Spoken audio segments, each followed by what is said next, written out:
أعوذ بالله من الشيطان الرجيم నేను శపించబడిన బహిష్కరించబడిన శైతాన్ నుండి రక్షణ పొందటానికి అల్లాహ్ శరణు వేడు.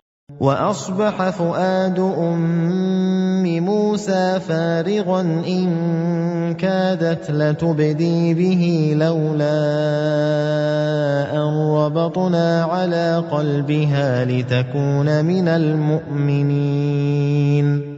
మరియు మూసా తల్లి హృదయం తల్లడిల్లిపోయింది. ఆమె విశ్వసించిన వారిలో ఉండటానికి మేము ఆమె హృదయాన్ని దృఢపరిచి ఉండకపోతే. وقالت لأخته قصيه فبصرت به عن جنب وهم لا يشعرون. ఆమె అతని సోదరితో మూసా సోదరితో అన్నది, అతని వెంట వెళ్ళు. కావున ఆమె దూరం నుండియే అతనిని గమనించసాగింది, కాని వారది గ్రహించలేకపోయారు.